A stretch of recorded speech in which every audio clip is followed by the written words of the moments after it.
So this entire interview is going to be spoiler questions because that movie like damn near emotionally devastated me. And I know people are going to want answers to their questions once the movie is out. So my first question is for Sofia. So we learned in part one that Kora had somebody that she was in love with in the military that had died, and now she's lost Gunnar. Will she ever be open to love again now that she's lost two people she cared about?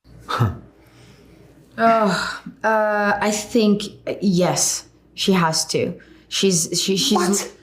I mean, you should be happy The for her. answer should have been Kora never gets over Listen, Gunnar. if Gunnar, Out of here. no, come back.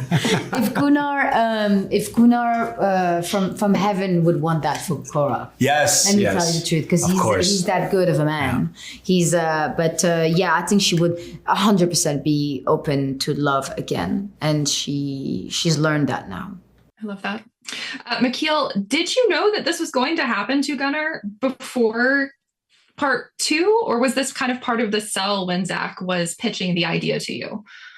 Yeah, I knew this from the beginning that this would happen. Yeah, and yeah, you know, it's sad, but it's also as an actor, it's a very dramatic moment. And it's nice to sink your teeth into that. It is. I hate that he's dead, but I love how his death was handled. I love the beauty of him getting to leave Veldt and see some of space, get to kind of be an action hero, and then still ultimately die on his homeworld. And I'm curious for you, like, what is going through his mind in that moment as they make it back home? I think he's found some peace in that. And I think he's very grateful for the time and the moments he's had with Kora. I know during like the press one for part one, Charlie had his little bit that Kai had like a secret half brother or twin brother out there. So what are we going to do to bring back somebody who looks like you if there's a Rebel Moon part 3? What's the new bit going to be? Please tell Kora that he had a twin brother. No, okay. Yeah, that would be good, actually. I don't know. Move on with his brother. I don't know, but in you know, who knows? I mean, in this world, anything can happen, really. So we'll see. Maybe there's a cloning facility somewhere. Who knows? Something I really love about talking with actors is learning about what their process is with getting into character. I'm somebody who really likes to do playlists and maybe journal a little bit. But for each of you, how did you get in touch with who your character is as you were building them? I do playlist also. Music serves me quite positively towards finding the depth and emotion or the strengths that I need. I use it for acting scenes, for fight scenes, because you have to stay on all the time, and sometimes you have to bring those energies at 7 a.m. and depending on where I am, especially if it has to do with holding a gun or going to a fight scene, like war stuff. I'm like, I need it to be on right away, and music really, really helps me. I journal a lot also. I write backstories, and for me, the more I write, the more it becomes it's just in my back pocket then, you know, and then when I'm on set, I can just all let it go, and I feel like sometimes and I don't necessarily go back and read ever what I write down. I don't know if you do that, but I just, the simple fact that I write it down, it creates a sort of a sense of like, almost like printing it, you know, into my brain in a way. And what else do? I think I read the script a lot over and over and over. And what else do? Yeah, I mean, there's a lot of other secrets and you don't have to spill it all. I don't have to say it all. No.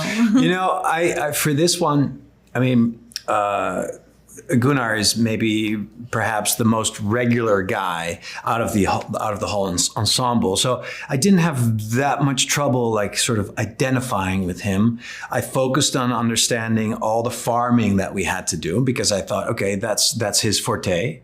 And then, you know, when it came to one of the things that I had to work on a little bit was the dialect. So everybody in the village of Veldt has a slight, what I would call like Nordic sound, like some Scandinavian.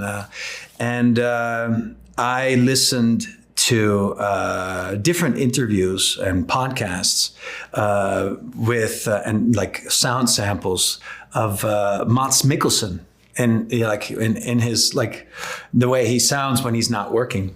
And so there was a line, there was something that I listened to every morning in one of the recordings. He says he's talking about soccer, and he says about whether he wants to be an actor or a soccer player. He says something like, "If Barcelona calls tomorrow, I'll do it." And I listened to that every morning, and that was sort of my that got me in the mood. If Barcelona calls, I'll do it. It's so interesting that you say that, because I did pick up that annotation in the way that you were saying words. I was like, I wonder if that was like a reference at all for the dialect. So that's great to have confirmation there. Yes.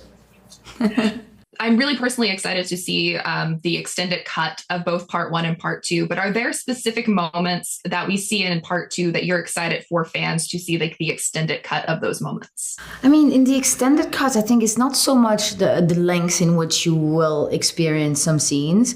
It's just complete like new scenes, and the sequence in which it is edited, I think, will be different.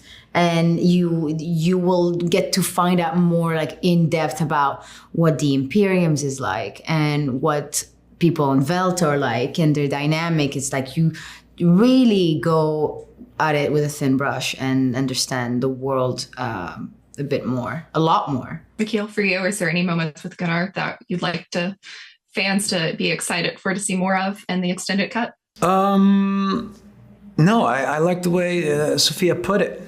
That was a nice way of putting it, with a thin brush. That is a really great way to put it. Thank you both so much. I can't wait for people to see Rebel Moon Part 2. Thank you.